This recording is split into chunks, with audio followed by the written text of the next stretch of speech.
Morning, Sally B. Me. I'm going to start today by just talking a little bit about how I have come to start my TEFL journey. I've worked in education for most of my adult life and I thoroughly love learning. My job now involves supporting students in higher education and I feel very, very privileged to be paid to go to university. The course that I support in at the moment is ecology and conservation, and I have learnt so much that I wouldn't have had the opportunity to learn really. So I thoroughly love my job. However, my student finished at half term just gone, so I am at a bit of a loss as to what to do, and also it doesn't look like the funding for such support my job is going to be around for much longer. So I have been looking for other work that I can work around the job that I'm doing now. My student finishes his degree next year, so I wish to carry on supporting him, but I have been looking for other work, and I figured TEFL would be the ideal way to do some English teaching around his course, and then maybe one day go travelling. Who knows? We will see. So yeah, I've worked in education, loved school myself when I was at school, so that's really why I've chosen to do the TEFL course. So I began by researching courses, and I found that the two main courses that are recognised around the world are the courses by Cambridge University and Trinity College. I signed up to do a free taster course with Cambridge. It's called Future Learn, if anybody wants to have a look at it. It's still running at the moment, and I think you could probably still join. That's just a couple of hours a week, and it's really good to network with other people who are thinking of doing the same thing. Lots of questions have been asked and answered. Yeah, so just getting my mind thinking. So straight away I got really excited, and also it looked like travel abroad might be a viable option for me. So I've got so used to applying for jobs and hearing nothing that straight away I applied for a couple of jobs in China, and to my shock and horror they immediately wanted to do Skype interviews, and I thought, oh, hang on, I maybe need to do a bit more research into working in China and the TEFL course itself. So I politely replied and said, can I get back to you when I've completed my TEFL course, please? And yeah, they were fine with that, but it looks like, you know, there is work in China. It's a possibility. If anybody's interested, take a look, do it. Okay, so yeah, so that's what I started to do. Now my inner critic was constantly going, are you clever enough, Sally, to do this? Can you know, you were rubbish at English grammar at school.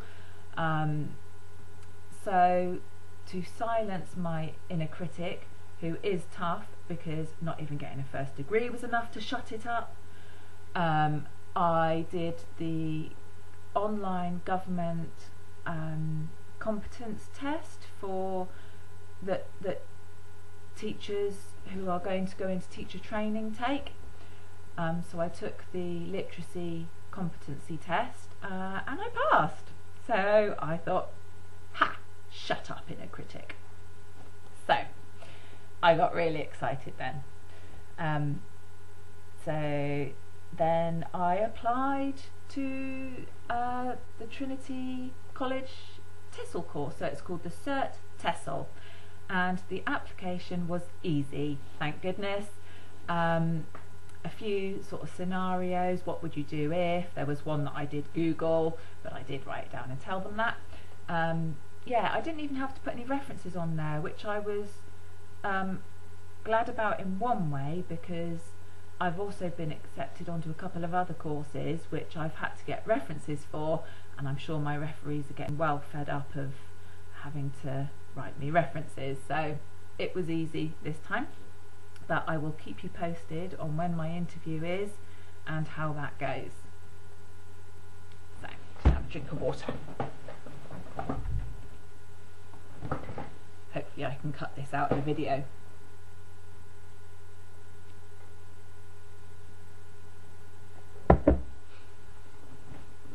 Okay, so what I have learnt so far started really with the English competency test that I did online, and I didn't know that you could have a sentence on its own in brackets and the full stop goes inside the bracket. Well, that was a new one on me, so I learnt something straight away even from doing the test. My next port of call was the GCSE bite-sized revision, and I've made notes in different sections. But first of all, it was basic stuff, you know, like common nouns, proper nouns. But even then, I was thinking, okay, proper noun, name of a particular person, place or thing, and it always begins with a capital letter. But when you're going to write something, how do you know if it is a particular thing? Okay, a name is obvious, like Sally, that's obvious. But is a table not a particular thing? Is a sculpture a particular thing? Or is it if the sculpture has a name? Okay, but there we have it. A proper noun is a particular person, place or thing, and always begins with a capital letter. So if you're reading, the capital letter gives it away, but if you're writing, that's when I have to think, is this a particular thing? Okay. Then we have pronouns. Pronouns can replace the noun. For example, he, she, them, their and it. Sorted. And then some various other words like preposition, tells you where something is. So for example, after, before, under, words like that. An article was a new one on me. Never heard of an article, but it tells you whether a noun is specific or general. For example, a, am and the. A tells you it is specific, like a table. No, A tells you it is general, like a table. The tells you the noun is specific. For example, the literacy book. The table. Okay, so it's saying a table can be any table. The table is the table, this table here.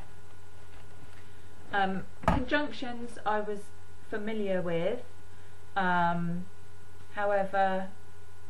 I'm still not clear on the difference between conjunctions and connectives.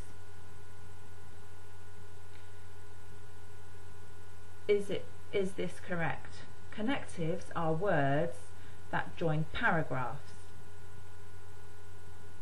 and sentences, and conjunctions join sentences. What's that? Yes, I will come back to that, conjunctions and connectives. Okay, lots of spelling rules which I'm not going to go into now.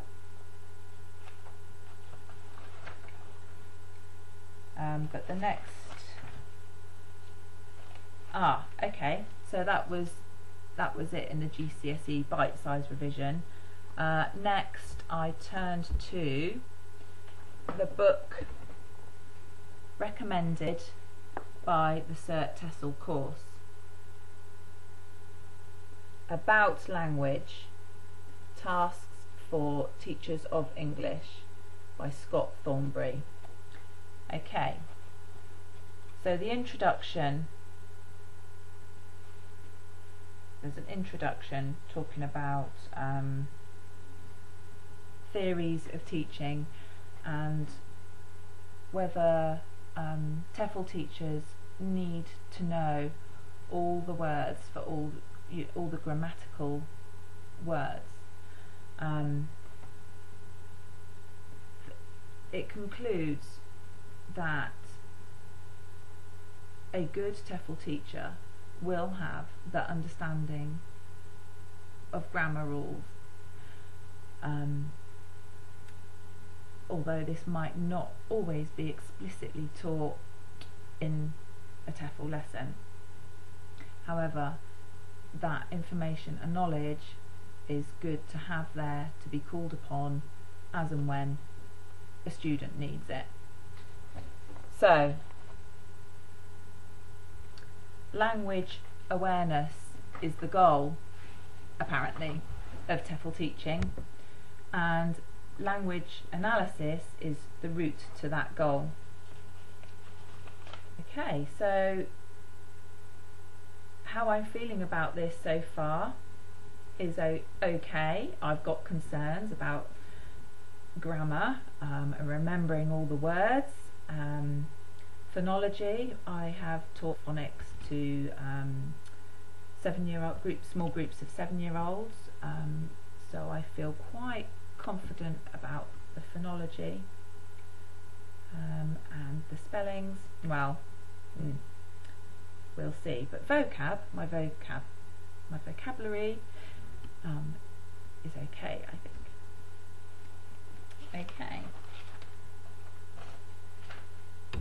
Something else that was interesting that this book talks about, the areas of nouns, verbs, adjectives and adverbs are notoriously fuzzy, which leads to more questions. That's okay then, not just me. Then the book goes into meta language,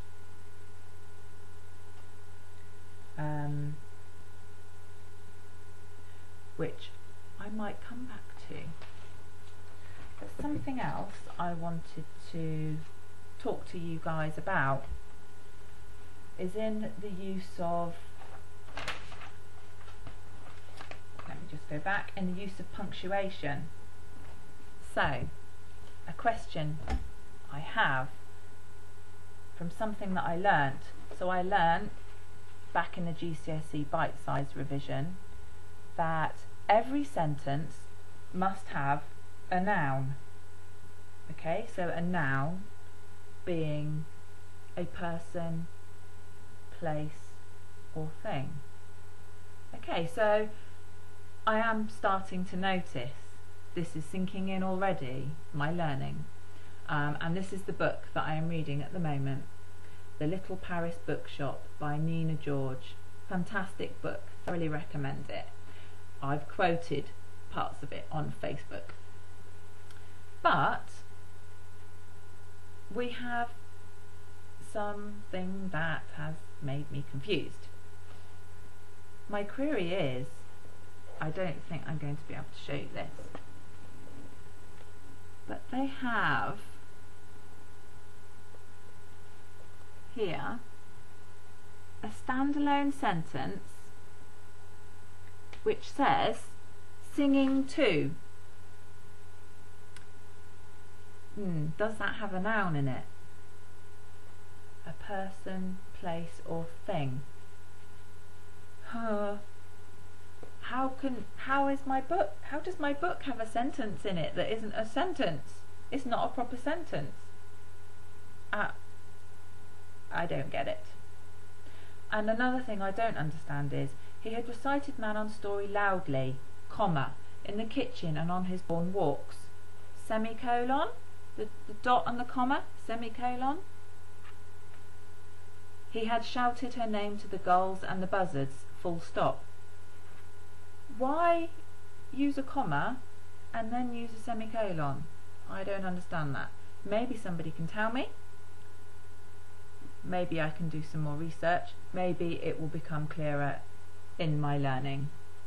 Anyway, so there's a few questions that I have raised today. Hopefully I've answered a couple of questions. And I look forward to getting back to you with my next bit of learning. Thank you!